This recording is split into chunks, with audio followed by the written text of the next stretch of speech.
Les organismes communautaires familles, incubateurs du goût d'apprendre chez les tout-petits. Plus de 260 maisons des familles proposent un endroit où il fait bon se retrouver pour parents et enfants de tous horizons. Elles offrent plusieurs services, comme des haltes garderies et des groupes de discussion et d'entraide pour les parents. Bonjour! Salut Sylvie! T'as été bonne de sortir! Tiens, installe-toi où tu veux, Sylvie. On y accueille les poupons dans des activités d'éveil et de stimulation précoce. Les plus grands participent à différents ateliers où ils peuvent s'amuser tout en préparant leur future entrée scolaire. OK? C'est beau! C'est beau, hein? Qu'est-ce que je vois ici? Des graines! C'est un endroit où ils vont se développer, où ils vont apprendre tranquillement pas vite à s'asseoir puis à faire des tâches. Puis toujours en s'amusant, par exemple. On est là vraiment pour développer sa créativité. Abracadabra, coffre au trésor, ouvre-toi! En fait, un peu partout dans le local, on a des lettres. On a un panneau avec toutes les lettres de l'alphabet aussi où les enfants peuvent avoir accès, peuvent toucher les lettres. Et on essaie le plus possible, à chaque fois qu'on met une image, de d'écrire en dessous qu'est-ce que c'est, autant qu'on peut. Ça donne une soif d'apprendre. Ça peut les aider aussi dans toutes les sphères de leur vie, autant physique qu'intellectuelle. C'est sûr que plus on leur donne le goût d'apprendre jeune, plus ils ont une soif d'apprendre, puis d'aller plus loin, puis de dépasser leurs limites aussi. Moi, j'anime des ateliers jusqu'à 3 ans. Puis nous, dans nos ateliers, on travaille beaucoup à la préparation à l'entrée à l'école. Donc, c'est sûr qu'au niveau de la motricité, on va travailler beaucoup les petits doigts, on va dégourdir les mains. Donc, on va utiliser toutes sortes de matériel, toutes sortes de crayons, des grosseurs différentes. On va travailler les petites pinces aussi. Donc, tout ce qui est motricité fine. Dans un des ateliers, on reproduit l'histoire des 3 petits cochons, mais en vrai. On reproduit les maisons et on refait l'histoire. On fait des bricolages qui représentent des histoires. Juste le fait de donner le goût aux enfants de rouvrir un livre parce que on en a parlé dans l'atelier, tout ça, je pense que c'est assez pour... c'est plein de petits trucs pour avoir le goût de la lecture.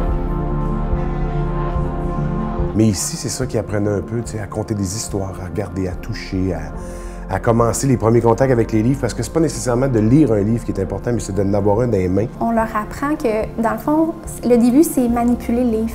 Le manipuler, c'est quoi un livre? Ça ressemble à quoi? On va le plier en deux, on va montrer une image à la fois, on tape avec la petite main, on peut nommer, faire le son, on se laisse aller, puis dans le fond, à chaque semaine, on voit l'évolution, on voit les amis, ils reconnaissent c'est quoi un livre. Quand maman fait « on va lire un livre », il y a des petites étoiles, une petite connexion qui se fait. Donc, on commence ça très tôt. Le parent, il part toujours avec un livre en cadeau à la fin des rencontres. C'est pour qu'ils puissent continuer à faire ce qu'ils faisaient en atelier pour leur montrer qu'ils peuvent avoir du plaisir juste en ouvrant un livre.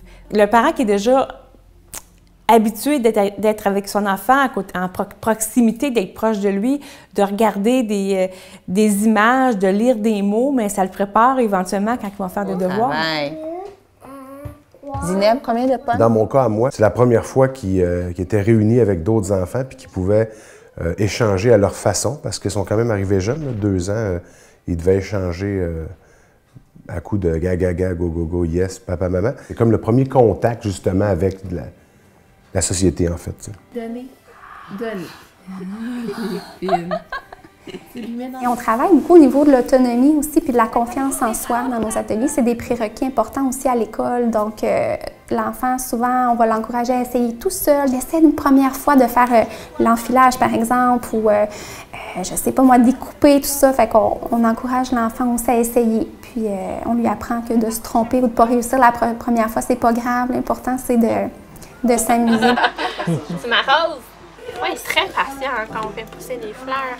Parmi les nombreux ateliers qui sont offerts dans les organismes communautaires familles, certains sont uniquement pour les enfants et d'autres réservés pour papa-maman. On en trouve aussi qui permettent aux enfants de passer un moment privilégié avec leurs parents.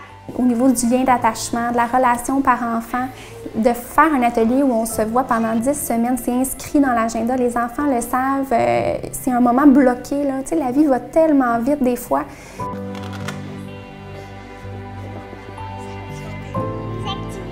Je trouve qu'on veut du temps de qualité avec nos enfants, des temps précieux, que personne n'est là pour nous regarder ou pour...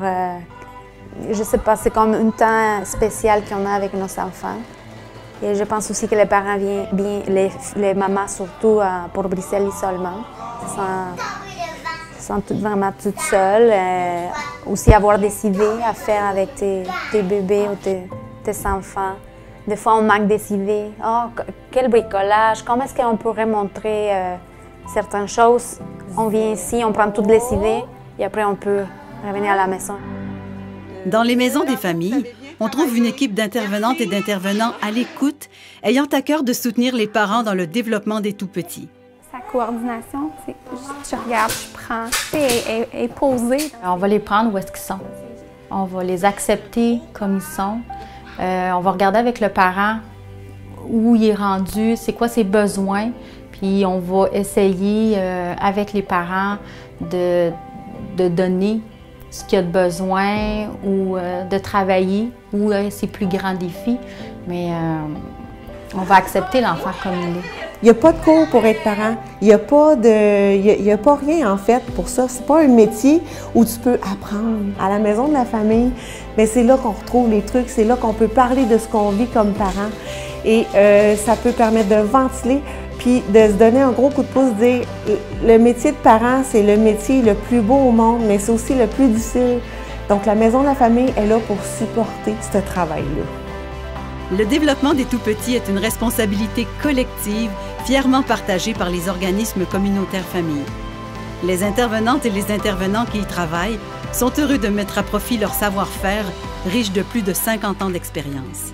Pour trouver une maison des familles près de chez vous, visitez le site de la Fédération québécoise des organismes communautaires familles. Vous trouverez le répertoire des quelques 200 membres au www.fqocf.org.